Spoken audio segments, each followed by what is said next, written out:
Hello, and welcome to LangTime Chat, episode 26. It says it Maybe. right on the screen, doesn't it?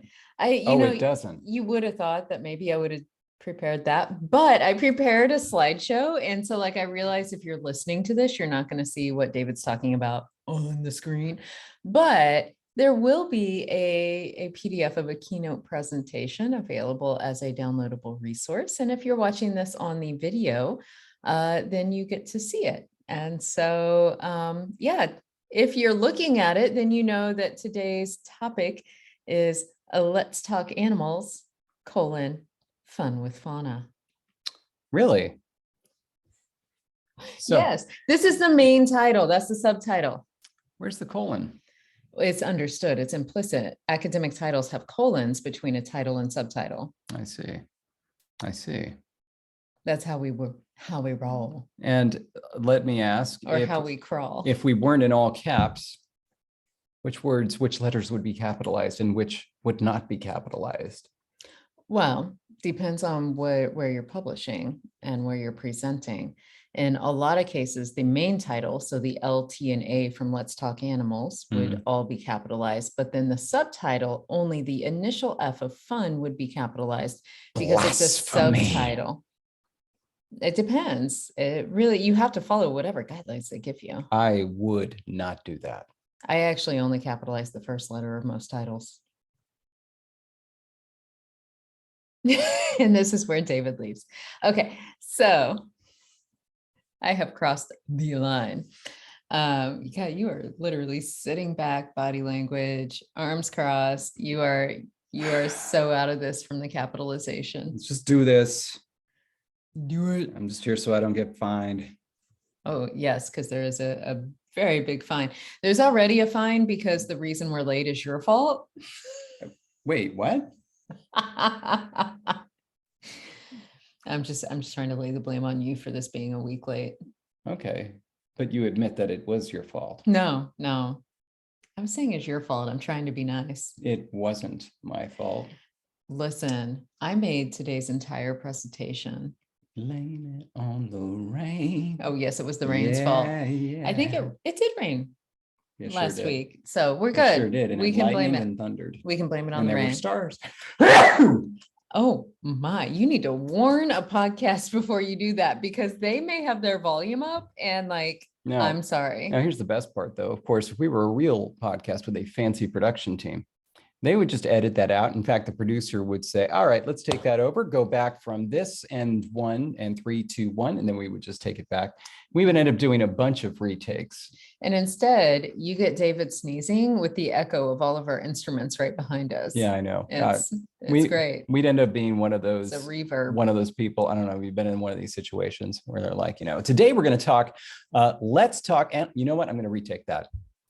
Today we're going to talk, let's talk. You know what? I'm going to retake that. Have you ever been one of those people? No, I've never been one of those people. I'm more of a, let's do this live. Have you ever done a thing with one of those types? Oh, I do live things. I don't like it. Anyway. I don't like it. Anyway, we are doing a thing on talk. Let's redo this. We are doing a thing. Yeah, we're talking animals today. We're having some fun with Fauna. Okay, so we're talking about animal names, and I am providing a lot of examples, and then I'm totally putting David on the spot to add more on the fly. I don't have any, so let's You're go. welcome. Yeah. Okay.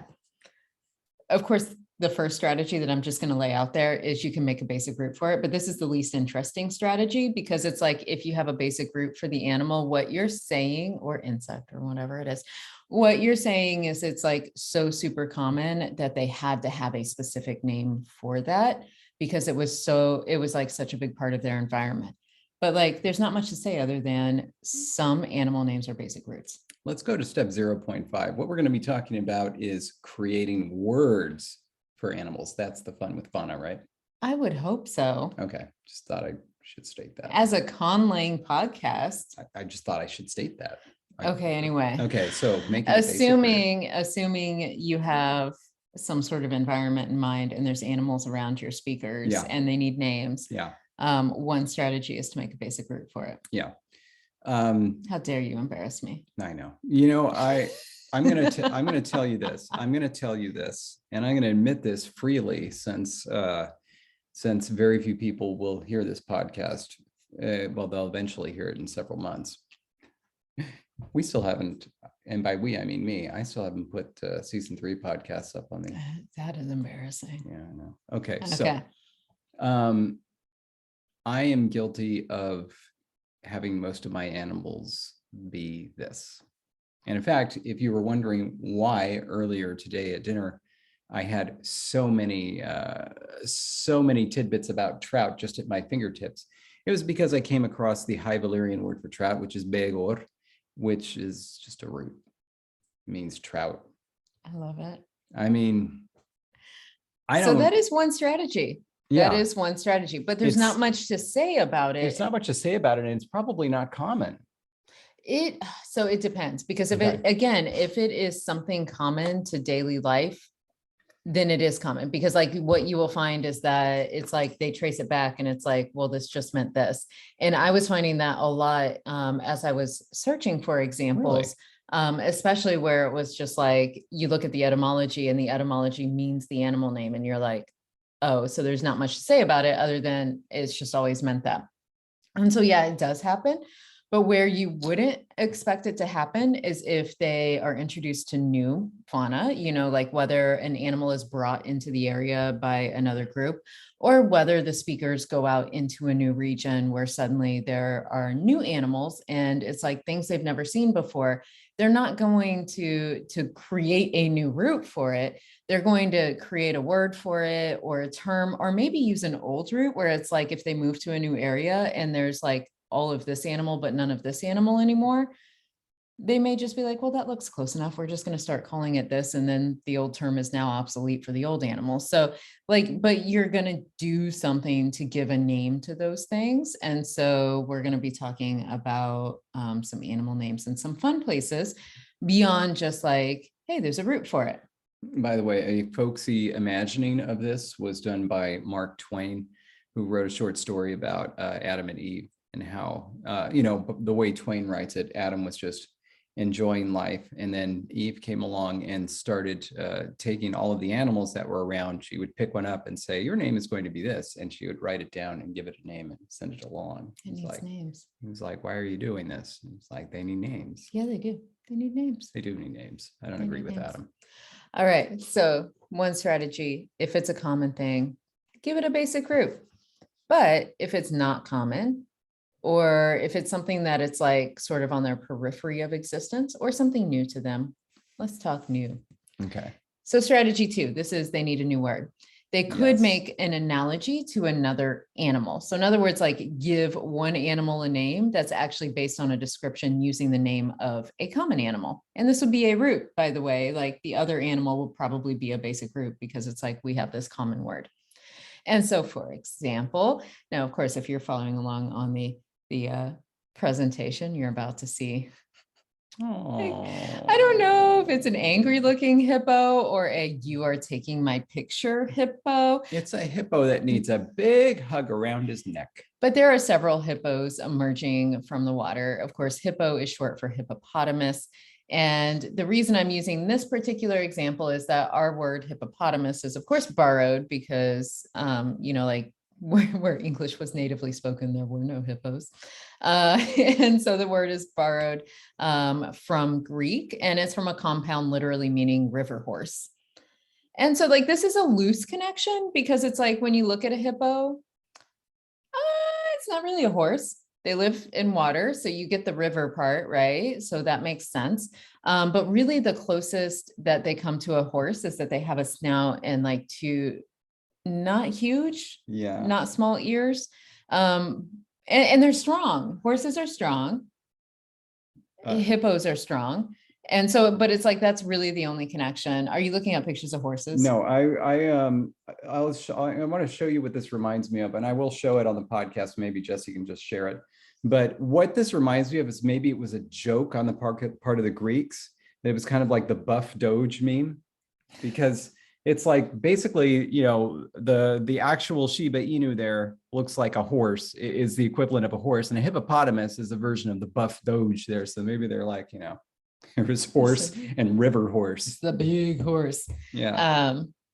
But yeah, like this was so popular though, by the way, that like so many other languages were like, well, that's a good compound. And so they calqued it. And so Really? Armenian, I know I'm going to just do my best because I couldn't find pronunciations on all of these. So Armenian, something like Itaji, Danish flodhest, and Finnish virtahepo, all literally break down to mean river horse. Wow. And so, and these are like from different family branches from different families in the case of Finnish. And they took that idea. But again, none of them would have, I really don't think any of these would have natively had a word for hippo in their language. And so they were borrowing this idea of like, how do we talk about these animals? Oh, well, we'll do what the Greeks did and call it a river horse. Honestly, have none of these guys seen a pig? Like a pig is much closer to this thing than a No, horse. the snout's too big. I don't know. It's like, well, I obviously think the you're closest thinking thing, bulk. the closest thing is a rhino, but they didn't have rhinos. If they didn't have hippos, they didn't have rhinos. And so that's really unhelpful, David. Yeah, but I'd say pig is closer than horse. These things don't look anything like horses. But that's really interesting because like this is not the only example I'm they going to didn't show have you. steroids either, so they wouldn't know about horses on steroids. This is not the only example I'm going to show you because later I'm going to randomly give some examples where it's like, oh, hey, and this was an analogy to another animal.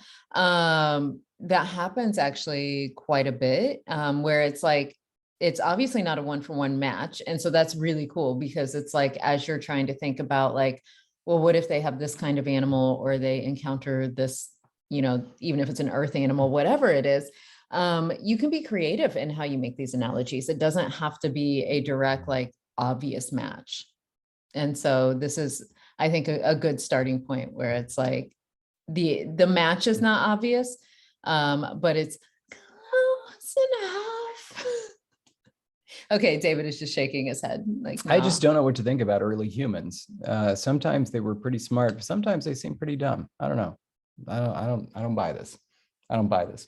I mean, if you see this emerging and all you have is like the concept of maybe a horse emerging from water. I don't know. This is like the student that did no work in your class the entire year and shows up the day of the final and it's like an oral presentation. They were supposed to be working on it for weeks. And they're like, okay, so what is your word for this animal? And they're like, check it. River horse. And they're like, fine, I'll give you a C. And they're like, yes. You know what, if they had river cow, I feel would be I feel like cow is a better than horse. Because then you get the bulk, you get the ox really would be better, but I don't know if they had ox. Yeah, they had oxen. Either that or they just hated horses and thought they were really, I don't know, dumb. I don't know. Well, whatever the reason. Well, not dumb. I mean, they're strong. They're big. They're strong. They're clumsy. Water. Look, I don't know. Maybe, maybe this is also that I don't have a personal experience with hippopotamuses, but honestly, from the sounds of it, they didn't either. Well, we have more examples. We could stay here a while, It's but a wonderful David, animal. It's just inappropriately named. let's hope I did a transition slide because I can't see what's coming next. Oh boy, here it comes. Strategy 3. So maybe you're not going to make an analogy to another animal. Again, I'm going to give a couple random examples later because it's going to tie in with examples I'm giving. But strategy 3 is to say, what color is it? And let's name it by its color. Yeah. And so this one I did for David. That's right. There's this cute beaver because David really likes beavers. And it's my favorite animal. That's right. And so here it is. And I found what I think is a really cute picture of one. And so it's a really cute picture. I wanted to showcase that. And so here we go. Beaver in English and in a lot of other languages, a lot of Indo-European languages, ultimately derives from a Proto-Indo-European root, meaning brown. It just means brown. This might be coming somewhere later, but isn't that also the origin of the word for bear? It is. It's not coming later. I was just going to mention it that like actually it's the same root that through different applications and sound changes, beaver and bear actually come from the same PIE root. Yeah. And so they both mean brown. So it's literally something like the brown one. is what you're going to be calling them. And as you can see, they are a lovely shade of brown, multiple lovely shades of brown. And so it was just like, hey, it's the brown one. I think if you're going to come up with a good name for a beaver, you could build it off the root for loyal, because that's what beavers are. Well, other They're languages loyal, they're industrious, chose different they're routes. charming, they're majestic. Fun side notes, Armenian's word is Gershin. Sorry, I ruined that, but it breaks down into water dog. So this is an example where it's like, let's make an analogy to another animal.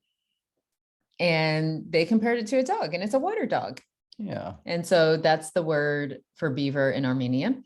And Greek actually had so there are two different words for beaver in Greek. Really? And one of them is kastoras, because the other one was based on the brown root. But then the other one that I found was kastoras, and it is based on a root meaning wood. And that makes sense because that's like what they chew on. Yeah. And so, and also wood is brown. So I don't know, maybe it is still a brown play, but it could also be like, hey, we associate them with wood. Yeah. And so those are beavers. Do you actually, like, you say most of your words in your conlangs end up being roots? And so like, Yeah. have you done any creative words for beaver since it's your favorite animal, or have you just given it a root because you're like, I have to have a word? Honestly, I think that I only have a word for beaver in one language, and that would be Meg Davy. If I have it in another one, it would be Gieler, would just be utilizing the noun classes. But yeah, I don't think that I have a word for beaver in anything else, to be honest. Not even Dothraki. But wouldn't Valerian have these little water animals? They're aquatic. They certainly would and could and should, but I don't think they do. Well, we need to rectify that. Yeah, I do. Here, I'm gonna try to find it as I remember how to. Where is it? Where's the thing? It was just I'll go to iCloud iCloud Drive. Drive, and it should be in languages. Right? It should be here, shouldn't it? No, it it's shouldn't. in languages. It should be here. No, in languages. There it is. Why is it on a subfile? Anyway, right. So David's looking. Now, mind you, I asked you if David before this podcast, because I warned him what the topic was, but I didn't give him any of the examples. But I was like, hey, do you need your laptop over here so that way you can look up examples? And he was like, no. No, I don't, because I got my phone. As he's Look at this. scrolling. Got my font loaded onto my phone. Well, I am very impressed. Are you looking for the English? Yeah. Okay, so he's scrolling still. Let's see here. Made it to the B section. There it is. What is it? Veshfen. So let's see. Fen, that's just, I know automatically that's the small mammal root. So let's see what Vesh is. And of course, this is in Gieler alphabetical order because I thought that was such a cool thing to do. It wasn't. Yeah. Where the heck is V? Tough. V is close to the beginning, I think. Hang the. Can't you search? Searching is a pain in the butt on the iPhone version of Pages. I'm really sorry to hear that. Yeah, we're getting close. So David's still scrolling, but if you're looking at the no, it's not a PowerPoint, it's a keynote presentation. I need to get used to saying keynote. If you're looking at it, just keep enjoying this beautiful little picture. It's kind of a large picture, actually. I wanted to make sure it's as large as could be. So, that's right. Veshpil is tree. Oh, so it's a tree mammal. Yeah. Okay, so you did like a Greek kind of. Yeah, forest woods, tinder firewood, wood, branch, cigarette. Wow, really? This must be the only. It's a tiny branch. This must be the only language I've ever had a word for cigarette in. Something I do not partake in and do not condone. But yeah, no, I'm pretty sure that that would be the last language that I have a word for beaver in. And of course, immediately what I want to do is go create a High Valyrian word for beaver. And I think it'd probably be based on rabbit. like a tooth rabbit, because they're more like rabbits than than dogs. Yeah. What about a water rabbit then? Or a tree rabbit, Well, wood rabbit? we've I guess we've gotten this far, but the word for otter, there's two words for otter in High Valyrian. One of them is ocean cat and the other is river cat. Oh, well, that's delightful. Yeah. I believe, one moment, please, while you're, that's right. Look at my next one. Yes. The next animal I was going to talk about was otter, because looking at the water dog example specifically from Arminian. Oh, sorry. You do you want to keep going with this, or do you want to hear the word for beaver In High Valyrian. in Dothraki? Dothraki, what is it? So this is it's just its own root, and the root is sale. And this is because my beaver that I've had since I was 3 years old, I gave it a name when I was in kindergarten when I was 6 years old. And that name was Sale. That is very cute. And my mother said, "Do you mean Solly?" And I said, "No, Sale." Nice. And so that's the word for beaver in Dothraki. He, of course, by the way, means a stuffed animal. Yeah, he does still not have have it. an actual pet. Oh, I just wanted to sure point wish that I out. did, but no, stuffed animals Okay. still have it. Anyway, I'm But sorry. so if you recall on the last slide, I mentioned Armenian has this word that means water dog. I was like, that makes me think of an otter. And so then I looked up origins for otter, and I found a couple interesting ones.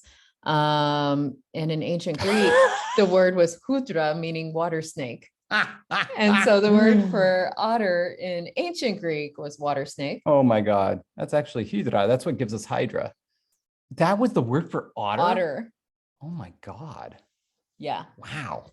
And most Indo-European forms of the word, though, for otter come from just something simply meaning of the water. And that's so where it comes from in English. Yeah. The word otter in English traces back to the Indo-European root meaning water. And like it essentially grammatically breaks down to just like thing of the water or of the water. And so it's, that association with where they live. And so that is definitely a strong association. But isn't that cute little otter? Yeah, I love them. So adorable. Okay, so that's all to say. Those are some strategies. We've got like 5 more. Have no fear. All right. Yeah. We've got more. And I will mention that really quick. In 4th and 5th grade, I think I told you about this, but my teacher, Mrs. Jean Drum, she had a time where we read, and it was called Otter Time. Otter stood for our time to enjoy reading. That's amazing. That is amazing. So that's another etymology, our time to enjoy reading. And of course, look, he looks like he's reading a book or getting ready to. Yes, she actually had a picture of an otter who was holding a book instead of a shell or a rock. Gosh, well, that's just downright adorable. Okay, so this was part of random side notes on strategy. 3, 2, 3. Okay. Another example is donkey, because the best guess of the word's origin for a lot of Indo-European languages, including English, specifically this one traces English, is that it means miniature dun horse, where dun is a root meaning a brownish gray color. And then it actually had 2 diminutive suffixes, ok and e. So it was donoki, and then that shortened to donkey. And so that is the best guess. Like, unfortunately, a lot of these words are so old that it's really difficult. And of course, then I looked up, because in English, we can also say jackass, right? Which is specifically a male donkey, by the way. Yeah. And that's because ass is another word for donkey, coming from asinus in Latin, which was the word for donkey.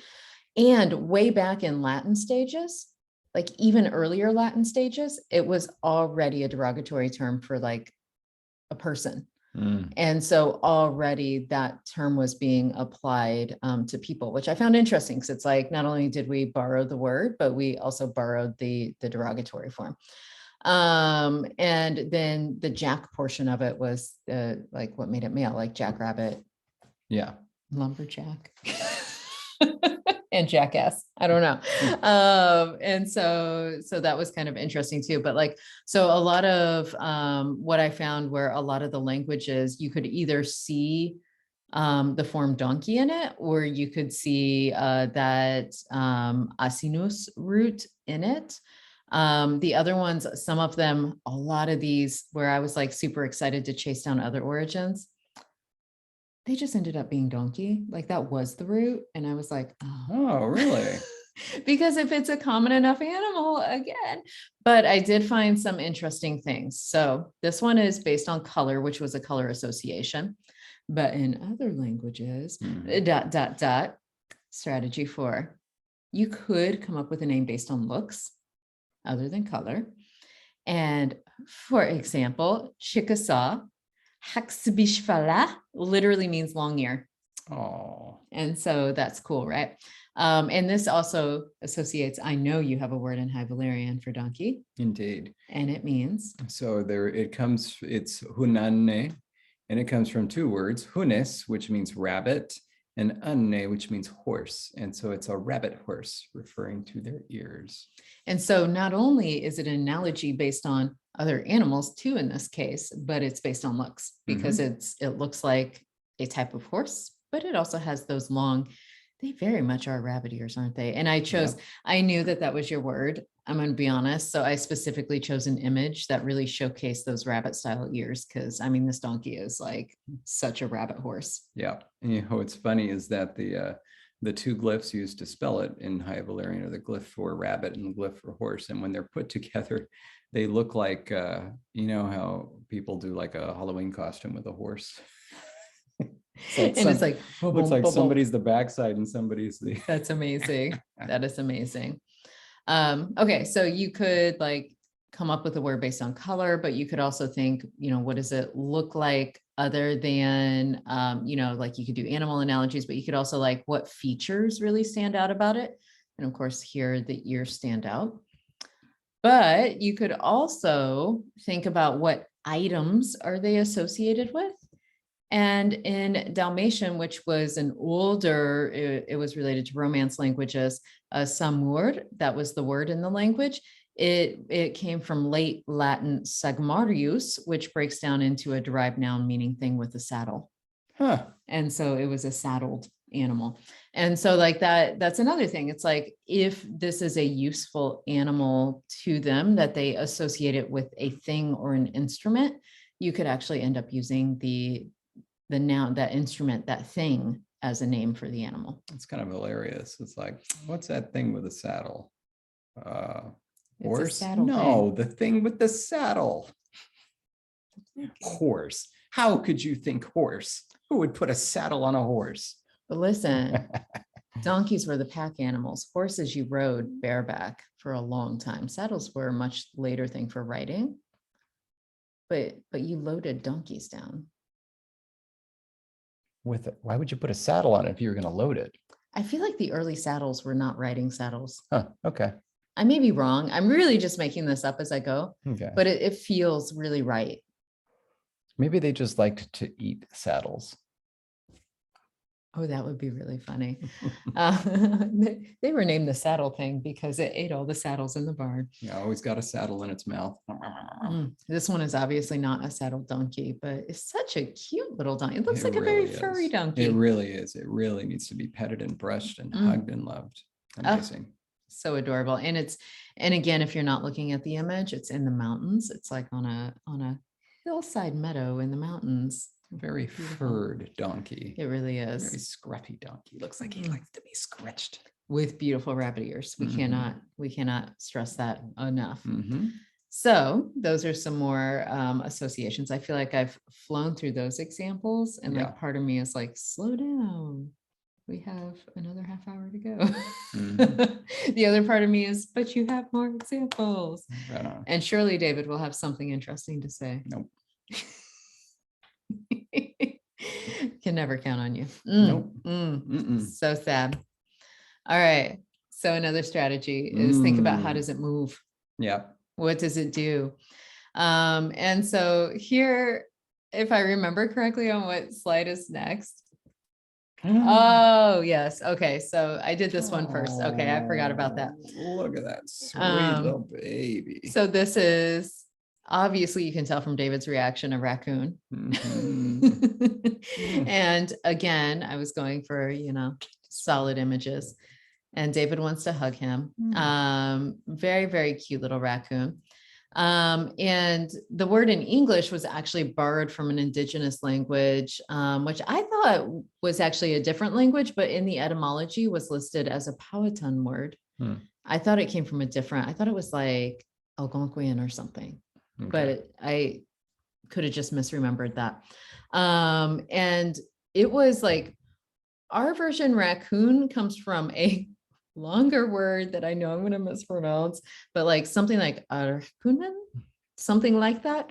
But it literally means oh, my little thing's in the way. He scratches with something. Do you happen to remember? I think it's he scratches with them, but oh my gosh, our little video panel is in the way. And yeah, you can't. You're done there. Why don't you just open it up on your? Why don't you just open it up on your phone? Because that's gonna. Oh my gosh. No. Just look at it. This is gonna take a minute. Meanwhile, what are you doing? The word for. Well, I'm gonna tell you. You're gonna look up.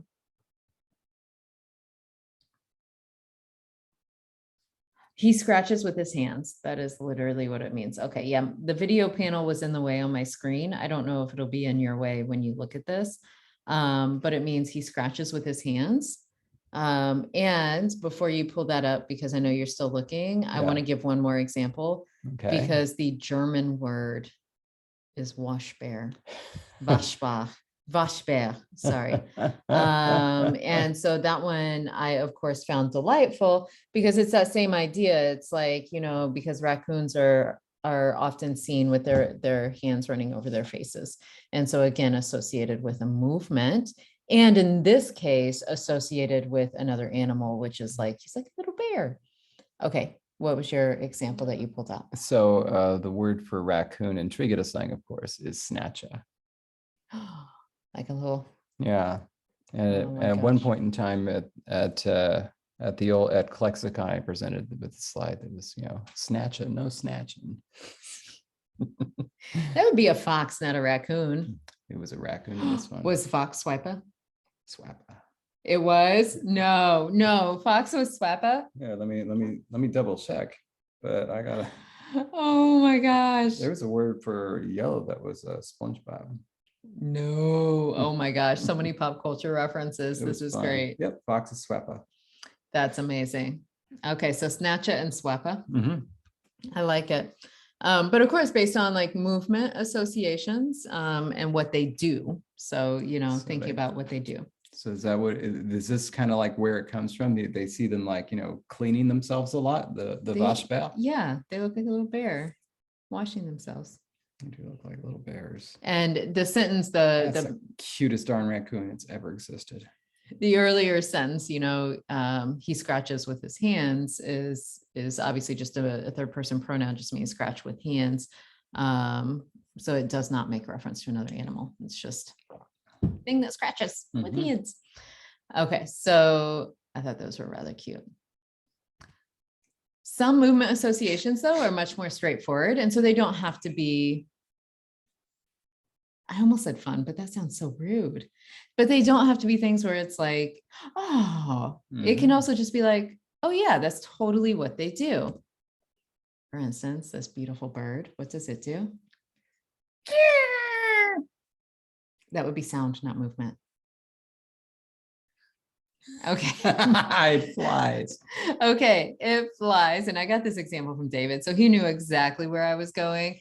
Because he's going to pronounce this Arabic word for me. Well, this was an IPA. All the others were in orthography. I should have just given you the Arabic.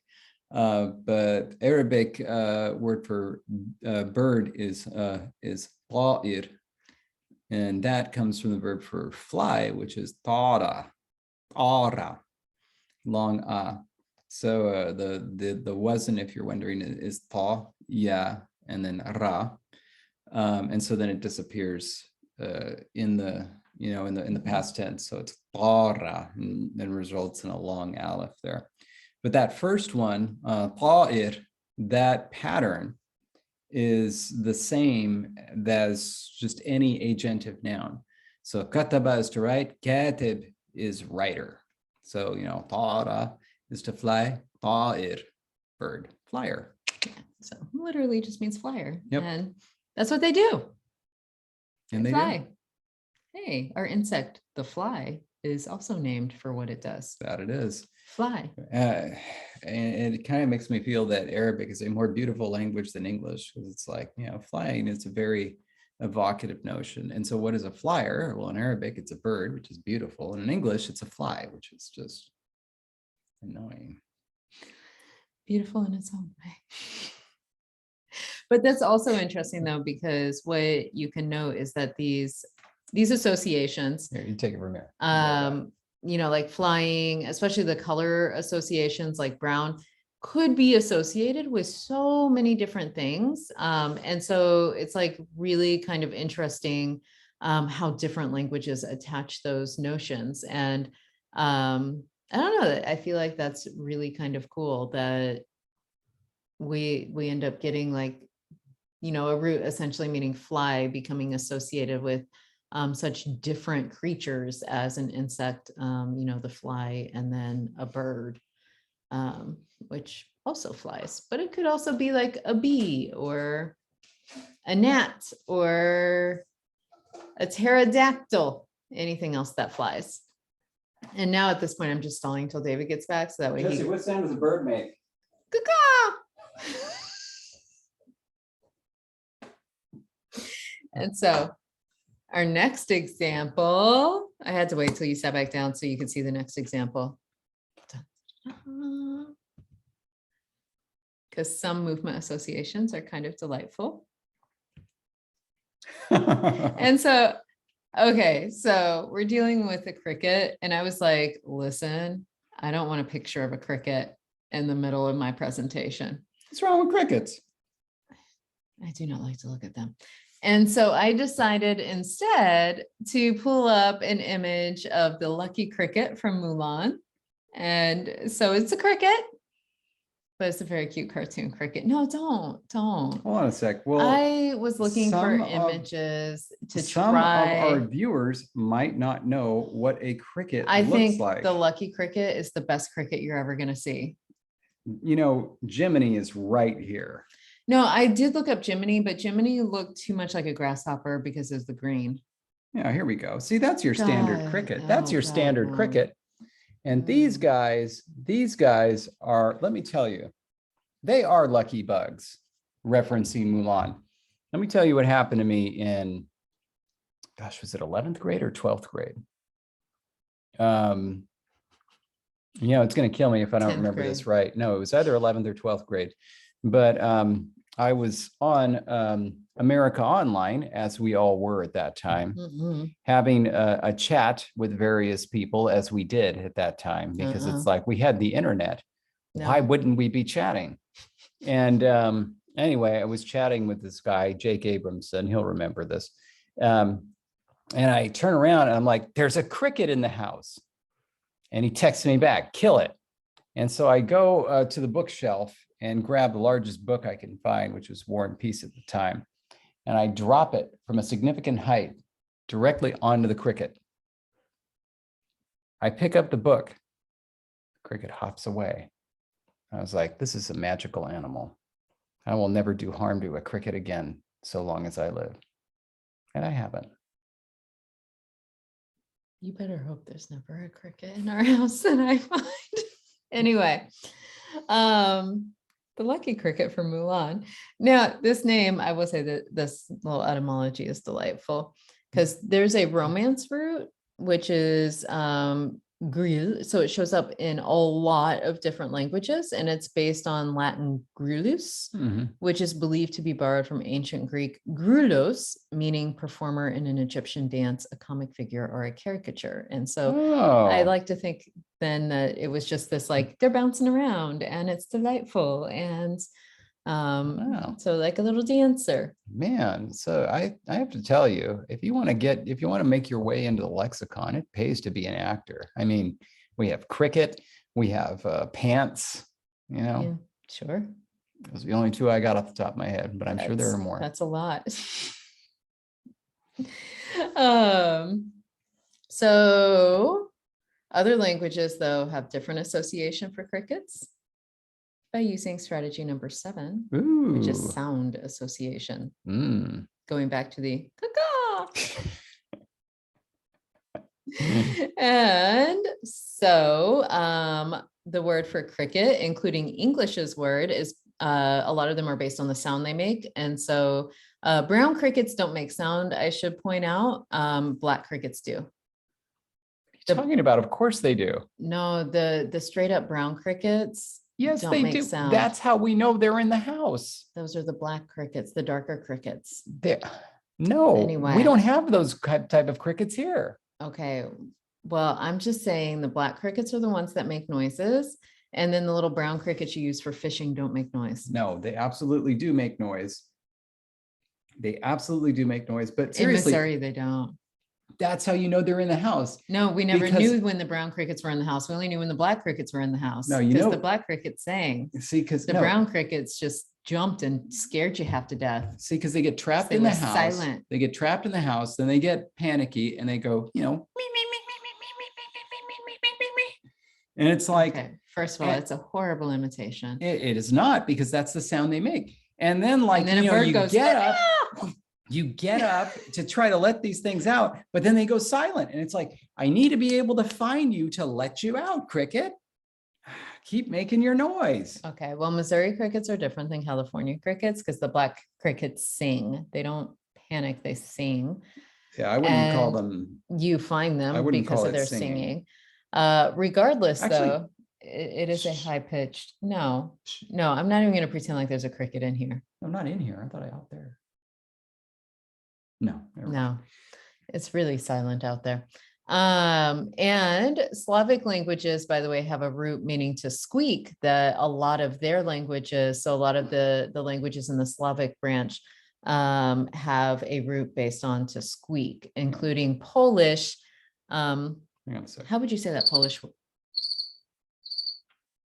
Okay, that was not the noise you were making. Okay. Schwierz? Oh, no, Polish, the W's are pronounced like V's.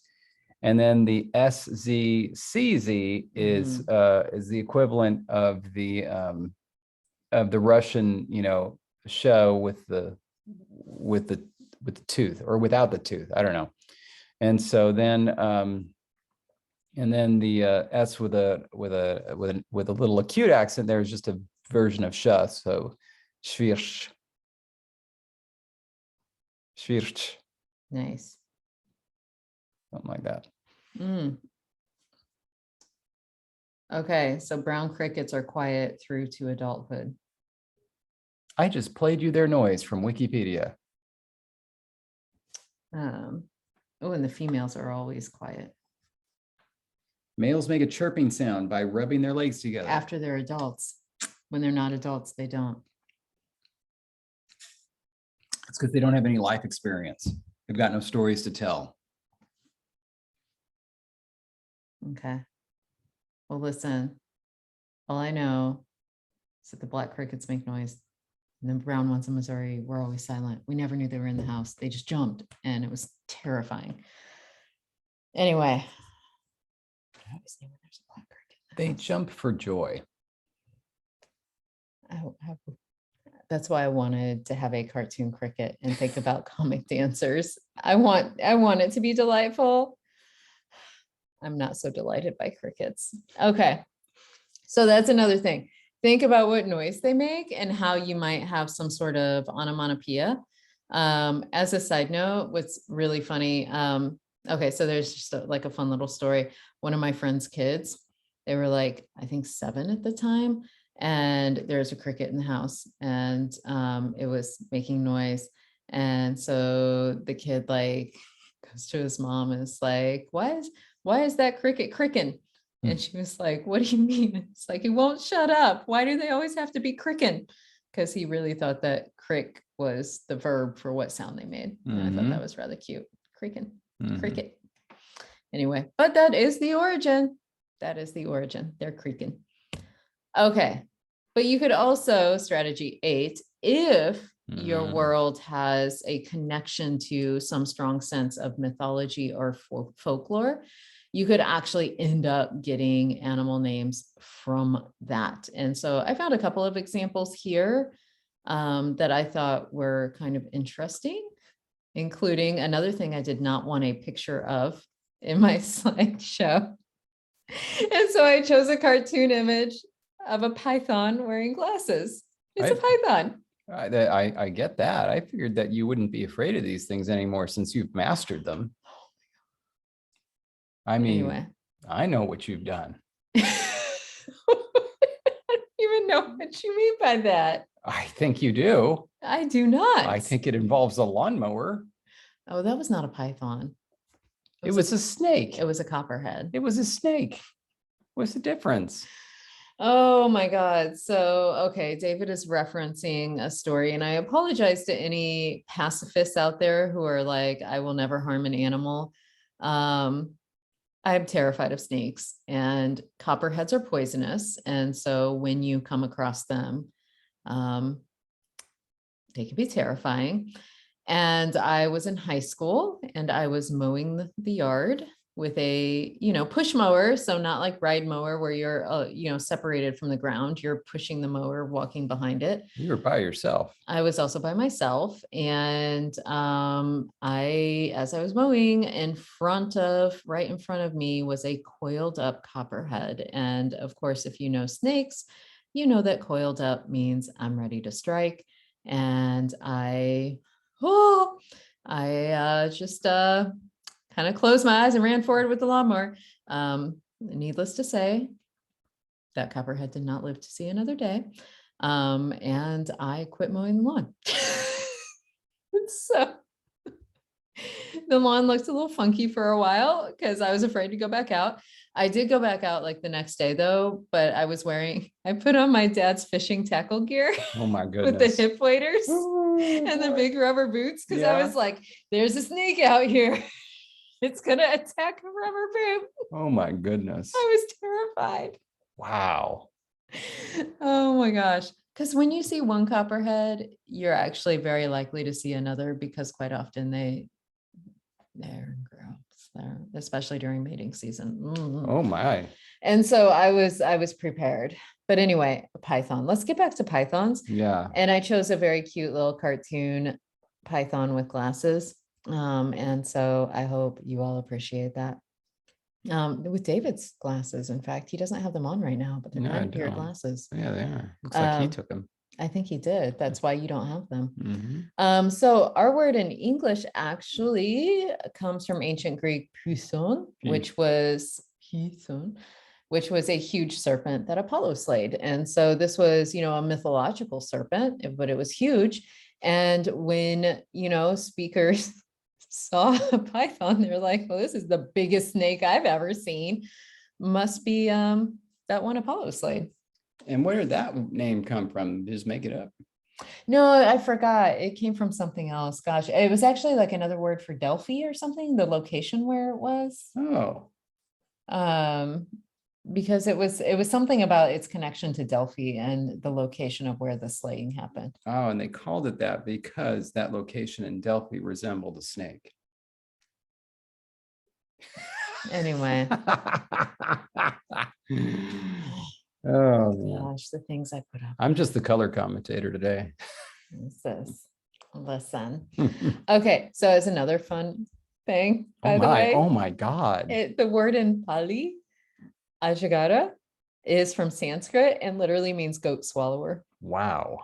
And I feel like that's a bit of hyperbole because as large as pythons are, maybe a baby goat, but I don't know. I feel like that may be oh my God, these things are so huge they could swallow a goat. And then that just became the name.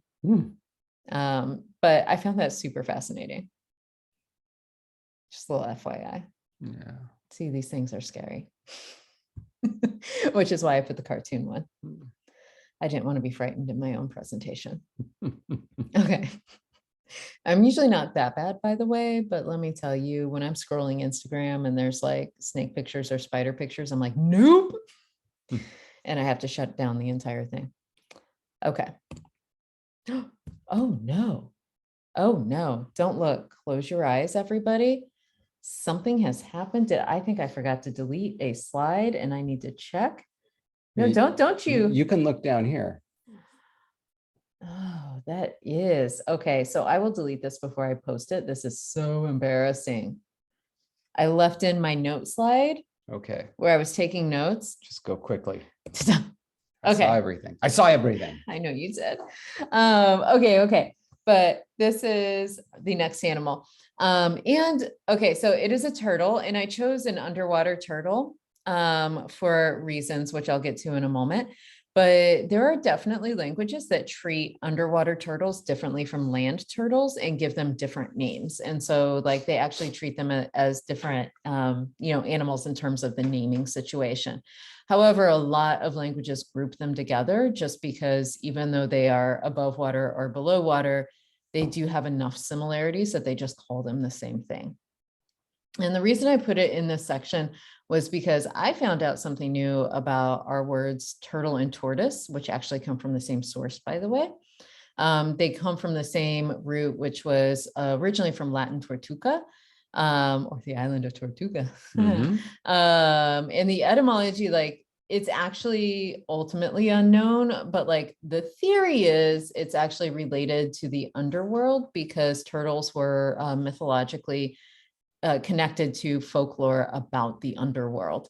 And so I put them in the water as this image because it was specifically like a lot of the underworld imagery were the underwater turtles. There was an older English word, and that was bjudling, which was essentially like it was ling, which is like, right, like the like duckling where you get the diminutive. But that bud came from the root board, which meant like board, plank, or table. So like it was a tabling. Oh my goodness, a little boardlet. How cute is that? And so that of course is association by looks, not an association to folklore or anything like that. But we ended up, like shifting out that word for this association that is a lot of languages have it. It was hard for me to find a lot of other origins aside from that relation to something related to Tortuga, which was interesting. Or they just, again, have a root for it, which is like, well, okay, they have a root. Can you imagine if it became, boardling, we'd have, room and boardling is like, a little play on words for bed and breakfast, Oh my gosh. Little turtles. We'd have little turtle butlers. That's amazing. All over the place. That is amazing. Oh, what about German? Wasn't it? Let's talk about, and I have a typo here. It should be Afrikaans. But I left the S off. I'll fix that too when I delete my mystery slide. But skilpat is an example of the shield-toed compound that you find in a lot of Germanic languages, including German, where like the word for turtle actually breaks down to a compound meaning shield toed for its toad-like features, but having that, the shell. A lot of these languages again treat the underwater and land turtles the same. And so, but you don't have to because other languages don't. The unfortunate thing again is like tracing down some of the cooler etymologies. It's either there's no sources on it, or it's like, oh, well, that origin meant turtle. It's like, well, okay, then. There was another one, Bulgarian, which I put in IPA because I was having trouble with the Cyrillic alphabet. Kostanurka, Bulgarian, that word breaks down into bone diver because it's the hard shell and then it dives under the water. Oh. So I was imagining all of these stories about how turtles went diving for bones and that, you couldn't actually get rid of a body by throwing it in the water because turtles would go and get it and bring them to your doorstep. That's what happens. You left these in my water. I mean, we could come up with all sorts of stories. I shall next go to the police. I shall next go. But yeah, I thought that was a really cool one because again, a compound, very fun one. Wow. Very nice. And then just for fun. There were some etymologies I couldn't like shove into places in the presentation, but that once I found information on them, I was like, oh, I need to talk about this. And so I was looking up unicorn Yeah. and where it come from. Obviously, one horn. Yep. And in fact, a lot of languages, that is exactly what the word means. It Oh. just translated into their own language, meaning one horn for unicorn. However, in Albanian, the word is rikin, which means horn dog. It's terrible. It's terrible. Not horn horse, but horn dog. That's terrible. And I was like, that's amazing. That's on par with calling a hippo a horse. I think it's actually worse. Maybe. Yeah. Okay. But then I was like, you know what? I'm going to talk about David's favorite. Okay, here we go. Now for David's favorite. Mhm. Obviously, we have to talk about the butterfly. And so I found a couple of cool ones, but then I'm hoping you can build on it. First, though, I was like just kind of tracking down why we call it a butterfly in English, because it really does break down into the compound butter and fly. Like it's not like it came from something that sounded similar to it. It's like it literally breaks down into butter and fly. The reasons aren't entirely clear. For some theories, it's because the color of the wings, like the most common butterfly was like a cream color or butter color. And so they just called it a butterfly. But there was a belief that they ate or stole butter and cream. And so German actually has 4 words for butterfly, by the way. Okay. And I was like, what? Because I had only ever heard of one. But there are German variants, Mulkendieb, which means way thief. Wow. And Butterlicke, which means butter liquor. I have not heard these. Okay. So those are 2 variants listed. It could also, though, be from the belief that they ate or stole. Oh, wait, no, sorry, I just read that. Oh my gosh, so many typos. I need to delete that. You're all good. Other German variants include Schmetterling. That's the one I knew. Creamling. Yeah. And Buttervogel, which means butterfowl. And so like those again all kind of connect to like there's something to do with this butter and cream that they actually like either ate it or are associated with it. Okay, so there's some variants, but it goes on. Mm-hmm. There's apparently also a belief that they excreted a butter-like substance. And so Dutch butterschieten is literally butter shitter. Yeah, and then it would actually be butterschieten. Thank you. But my goodness, like, is that the current word? That was the word listed. Oh my in goodness. The translation. Oh, that's terrible. That's got to be the worst word for a butterfly that exists. Okay, so there's that. Oh my goodness. Okay. However, there is also a theory that it's actually an ablated form of the verb buto, meaning to beat, for like the. Oh. And so there is a theory with the full form was actually beaten, but there's a theory that there was this ablated form buto, and that could also mean, the association with movement there. The Pennsylvania German word for butterfly is Fledermaus. Oh. Which means fluttermouse. Yeah. And that word is typically associated with bat in other German languages, including German. And so like, I found that really cute though, that it was like, yeah, we're going to call that a Fledermaus. That's cute. And it's not very mouse-ish. Bat definitely is. Here, I'm looking up you one. looking up? Yeah. Okay. In French, papillon comes from a root meaning to shake. And so that's the word for butterfly. It comes from, again, that movement association. In Russian, there's babushka, which means little grandmother, from the belief that spirits of the dead live on as butterflies.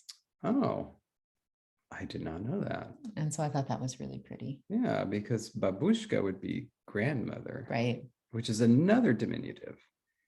How interesting. Huh. Oh, and that was the end of my slideshow. Done. I'm done. I'm ready for David to give me things. As oh wait, no, I don't want to turn the camera away from you too, but I am going to fix a couple of things. Oh yeah, you go for it. Oh, right, because now it's just us. They can't see you doing this, can they? Oh no, they can totally, because I'm still sharing.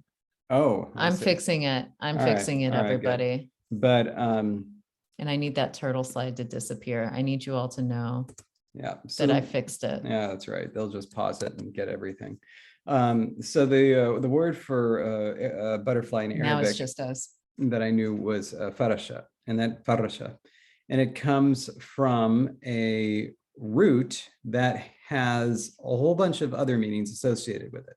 So there's moth and butterfly, but there's also brush, furnish, as into like, lay out a place, furniture, mattress, bedding.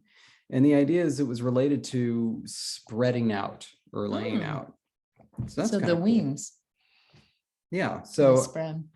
and then, so let's see. And then I don't know where mariposa comes from. That was actually when I meant to look up and I forgot until like literally as I was presenting this, I was like, oh shoot, I was going to look up mariposa before I did this. Yes, let's take a look. Mariposa comes from what? How have I never looked this up in my entire life? I don't know, but we need to add this as a slide. Oh my goodness. Cool. And you know what? This is so important that I'm going to share the screen as I do this. Okay, here we go. Okay, I have duplicated and we have Spanish mariposa. Go ahead. Maria. So it's from a phrase, Maria posate, which, as they say here, means, I guess it must be old fashioned, means marry a light. That's amazing. That is amazing. It's also funny to me that this comes from a phrase with two words that are irregularly stressed, Maria and posate. And it results in a word that is regularly stressed, mariposa. That is amazing. That is amazing.